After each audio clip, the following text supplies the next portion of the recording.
Now, we have a great club success story to share with you. And this is a classic case of what I call a new sheriff in town. In this case, a couple of new sheriffs in town. They recognized that their club had managed its way down from 67 to 47 members over only 4 short years, and that something different had to happen.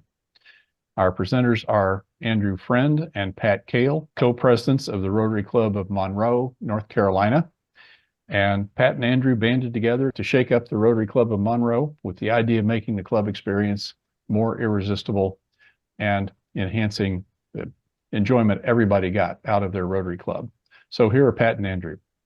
Thank you so much, Terry. We appreciate it. We're so proud to be here with you all, and we want to thank Terry for the invitation. So the Monroe Rotary Club is a 102-year-old club, and like many, as Terry said, we had lost our way. We had a long history of growth. At one time, our club was over 120 members. Over the years, our membership did decline, and in 2018, we found ourselves at 71. By 2023, you can see we were at 47. Also, our community service was in decline. We had no succession plan, which frankly is how Andrew and I became co-presidents. And enthusiasm was also at a low point. And so Andrew and I knew two things. One, we had to shake up things. And then the second was we really had to get back to basics. So the first thing we did is we created a member survey to find out what our members wanted, why they joined Rotary, and then how they felt about our club. And we reported out those results at a meeting shortly before our Rotary year began.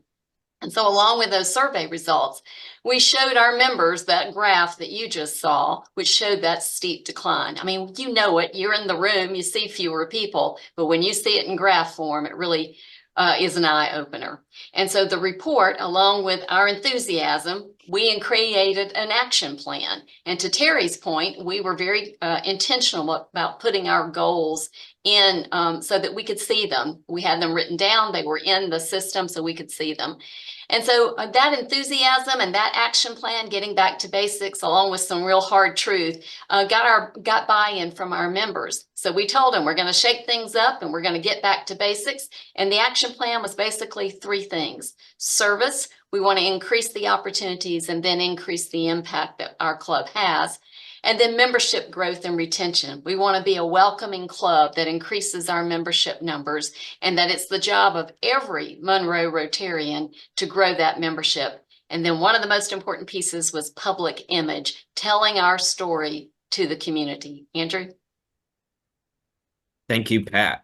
So what we wanted to do is just to talk very briefly about the three pieces of our recipe that makes up our pie that helped us increase our membership. First is public image. So we focused our year on two things: Facebook, as well as press releases in our local newspaper, and really just asked ourselves, how does the community see us, or does the community even see the Monroe Rotary Club? And it's just so important to show off your club. And I know as Rotarians, sometimes we're a little bit modest. We don't do good things to show off. But if we want to engage our community and show them how great Monroe Rotary is, we've got to show off a little bit. And we've had so much success with social media. For us, it's three words, really: people in action. You know, when we're showing and sharing posts on social media, we're not showing people just sitting at lunch, and we're showing happy and engaged members that are really really engaging in the activities of our club. And we also have a goal of setting 2 to 3 posts on our social media each week. And then we're encouraging our members to share those posts and interact and make comments and because there's so much power in social media, and we've seen that as a result of some of our success. And then membership. We really focused on creating a positive, welcoming experience for every guest, every meeting. We have greeters at the door, but we also encourage all of our members to make sure they welcome guests. we explain traditions like the four-way test when we recite that. You know, if you're a guest, you haven't been to Rotary and you hear that, that may feel a little strange. So we want them to understand, why do we do some of the things we do? And we want them to feel included in that process. So every guest, every meeting is invited to become a Monroe Rotarian. They receive a four-way test coin and this card that you see on the left-hand side. On one side of the card is a QR code that if they were to scan it, would take them to a brief video that Andrew and I made showing again our club in action and inviting them to come be a part of that. The backside shows them some details that they need to know if they're interested in becoming a member of our club. We created Bring a Guest Day. Every quarter, we encourage our members to bring a guest to Rotary on the club's dime, if you will. We pay for our guest lunch. So when that happens, you can bring a potential member as a guest of the club. Our membership chair, Keith, will give a presentation on something about Rotary. It may be a basic Rotary discussion or something that we're proud of, the CART Fund or some of the traditions that we have. We also host a micro project on that same day. And the micro project, every guest is invited to join us in putting that project to work. And so it's really exciting to see that. One of those Rotary days, we received 4 membership applications in one day because those prospective members came and they participated and they saw Rotary in action.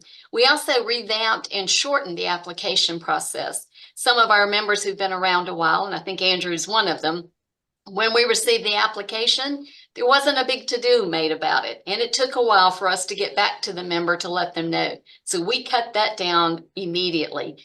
New prospective members submit their application and immediately, same day, they get an email from one of the co-presidents saying, welcome, we're so glad you put your application in. Here's what you can expect will happen next. We send the email to the membership to let them know, and then we get back to that member and then we set up their induction. Typically, that all happens within 2 weeks.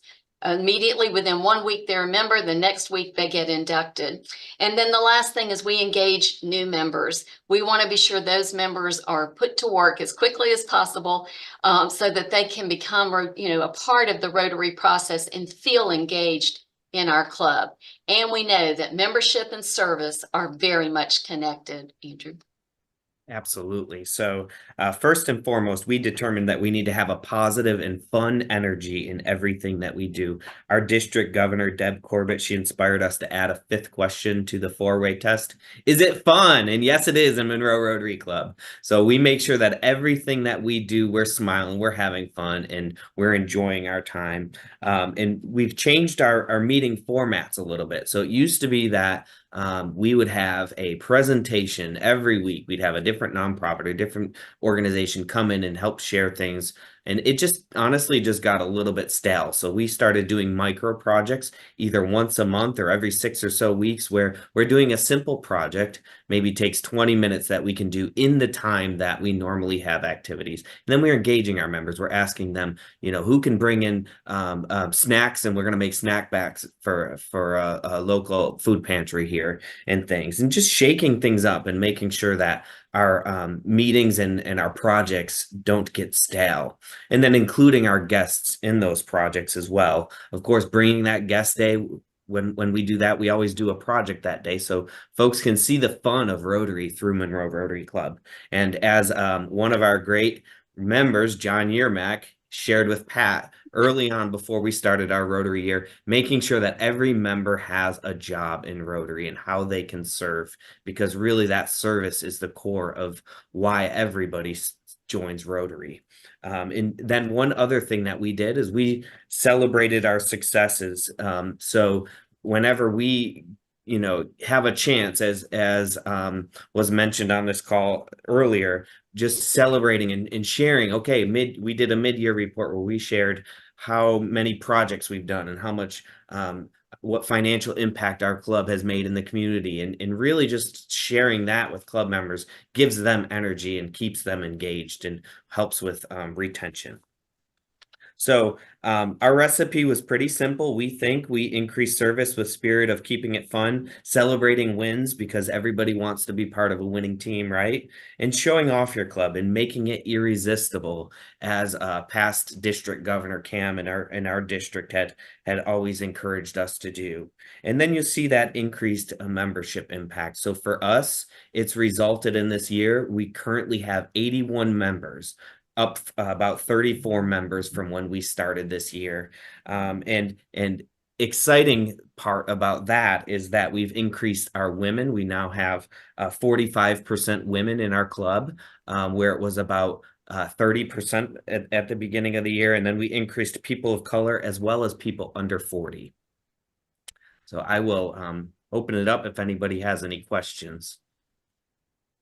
Questions for Pat or Andrew? If you'll put your electronic hand up in Zoom, be happy to recognize you. Rashika. Yes, I do have one question. It relates to membership types. Are all of these traditional legacy members, or are some of them perhaps service members? No, we have one membership in our club. Everyone is the same member. Thank Okay. you. Thank you. Thank you. Mike Walker. I'll just say congratulations to Pat and Andrew. You've had a fabulous year. I remember back last September at the membership summit when there was a lot of buzz and a lot of energy at your table. You could tell something big was going to be happening, and congratulations on doing that and continuing it next year. Thanks, Thank Mike. you, Mike Mike. is the DMC. Sean? Jerry, I have been a student of membership for some time, as a lot of people know, and I'm always looking for new ways to try to make things better. But I also acknowledge that I'm only one person. So my question for this stellar team would be, how did you get the buy-in from the other people in your club to want to join in this, membership march, if you will? Because I'm sure it took more than just 2 out of 50 people to make it happen. That's a great point, Sean. So what we did is at the beginning, when we surveyed our members and shared those results, it was the consensus that yes, we need to increase our membership. And then you get buy-in, and then you're asking club members if everybody can bring a guest. And of course, you'll get maybe a third of the members do bring a guest to a meeting, but you're engaging them and you're celebrating those wins. And the president or the club leadership, the membership chair is thanking that member for bringing a guest. And then what's happened is our club all embraces those guests. So when we have a guest, our members, not just our presidents or our membership chair, but our members know that they are to go up and have a natural conversation and thank them and make them feel that warm feeling of coming to Rotary. So Yeah. how do you plan ahead for the pushback that you're going to get from some of your members, particularly the ones perhaps that sit at that table, if you know what I mean? Oh, we do. We have that table too. We understand. In fact, at district conference, I had a conversation with someone, and one of the things that I mentioned to them were twofold. One is that go back to the graph. If you go back to the graph, you see we are at 47 members. So we can choose to continue that pathway, which means that next year we may have 30 members and we're on the wrong side. That's the first thing. The second thing is, quite frankly, without the buy-in, we basically said in this very energetic, cheerful voice, we have to shake things up, or our club, which, by the way, is the mother club of 4 other clubs in our county, is one of the smallest clubs in our county. So either we got to change things up and you all have to join us in that effort, or we're on the downhill slide. I mean, we have to be real here. So while we're energetic and smiles, we're also very truthful. The other thing too is, as Mike, we had great leadership from Mike, and also we're very blessed that John Yermak is a member of our club, and I call John the sand that creates the pearl in the oyster, because he always reminds us of the reality of things. But that table, I think, also are made of people who want to be successful. So to Andrew's point, when we're celebrating a member who's brought in 2 new members and we're making a big deal out of them, even that table, wants to be successful too. And that was a nice shout out for John Yermak. If you'll unmute yourself, John, you had a question or comment? John is the ARC and also a member of this club. Yes, one of the secrets to this club's success, besides the two co-presidents and their enthusiasm, are the micro projects. Would you two tell the group about what some of the micro projects have been? Sure. So for the micro projects, we try to keep it simple. We did snack bags for a local nonprofit. We filled backpacks for foster kids, foster youth in our local DSS. We've collected items.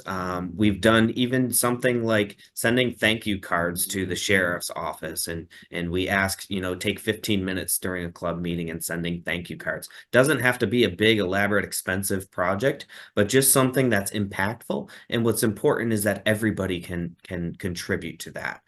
So it's not, we're gonna go clean a mile down a highway and clean that street. We do that as well, but just doing those projects that can really engage people. And the more that you can engage folks, of asking everybody to pick up $20 or $30 worth of school supplies so we could stuff these backpacks, for example. And not only does it sort of get to Sean's point, it kind of gets that table involved, that table who won't normally come out to a service project, but we can bring the service project to them. The other thing is we call them micro projects because they take honestly 15, 20, 30 minutes at the most, but they are impactful. If you think back to the book bag project we did for foster children, we did how many book bags? 200. And the financial impact of those 200 bags filled with school supplies was about $50,000. But that came from all of the members pulling things together and making that happen. And we have enough school supplies to give to the elementary school that we've adopted as well. That's a great comment. Thank you, John. Thank you. Connie, one more question. Yes, that table, you talked about that table. Did you lose any of those old traditional members through this process? Nobody actually left. I think that always is a fear when you change things up significantly. Yeah, we have been fortunate. I think the other thing is we are very respectful of what we call our originals. If you've watched the Guilford Rotary Club, I think they did a great job. I love the originals. We've been very respectful of their attitudes and who they are. We know that we're bringing in things. I'm sure when we said co-president that they, what? But the truth, so we've been respectful and I think welcoming and loving on them as well. But we just keep right on moving this train forward and we just let them sit in the caboose. It's all good. It's Albert? all good. Well, congratulations. Thank you, Thank Connie. you. You're very kind. Albert, unmute yourself. There you go. Absolutely outstanding. I just absolutely love this. You have 33 members so far, and that's absolutely just incredible. So congratulations to the Monroe Rotary Club. Our question would be retention, because that's one of the things that we're seeing some in our district. What are you guys doing to keep them engaged? Because I understand within the first 3 years is when we lose a lot of people. You've had so much growth. That's a lot of folks with less than 12 months of service or 12 months being a member of your club. What are you guys doing for that engagement? Well, that's a great comment, Albert. And believe me, John Yermak reminds me of that every time I see him, and I love him for it. That is, I think, something that we have to continue to work on with our president-elects, or actually co-president-elects. Like us, they decided that they wanted to co-president together. And then our president nominee is going to do it on her own. She's a returning president. But to your point, that is something that we're very concerned about and that we want to make sure we pay attention to. We'll be past presidents next year, and Andrew and I have a couple of big projects that we've been working with our club on, and that we hope that enthusiasm will continue. Also, to Andrew's point, he's one that reminds me of this often too, is we've got to keep them engaged. We've got to be sure that, I met with someone at district, and I'll be very brief, but someone at district said to me, well, when we changed the attendance requirements, we've got members who had perfect attendance and they don't want those new members to come in and be at the same level as them. And what? When we think like that, that's when we lose members. And so from my perspective, we've got to just keep them engaged, keep loving on them, make sure our member care team, which we established, is doing the same thing. And Andrew, I'll stop. Do you have anything? No, I will say, Pat and I have just gone through our membership roster, and there's just a probably like a handful that we do have to have a conversation with that hasn't paid their dues. So the 81 will probably end the year maybe 3 shy of that. We're predicting, but yeah, as far as just retaining them, just keeping that positive energy and keeping Rotary exciting is so important. Traditions are great, but you know, traditions can make a new person feel awkward if they're not familiar with that tradition. So explaining those traditions, explaining what the 4-way test each and every time that we recite it afterwards, makes somebody more comfortable. Thank you, Pat and Andrew. Great, inspiring, and enlightening message. And I just wanted to kind of recap some of the things they talked about. They talked about first stage of the game was recognizing that they had a problem, recognizing they had a situation. And now this is not a brand new playbook. They mentioned the Guilford video that Ron Pierce did. I put a link to that in the chat box. If you haven't seen it lately, you might want to take a look at it. But what they did was they followed the playbook of club culture change, starting out with helping the members understand that where they were wasn't okay, and basically resetting the bar.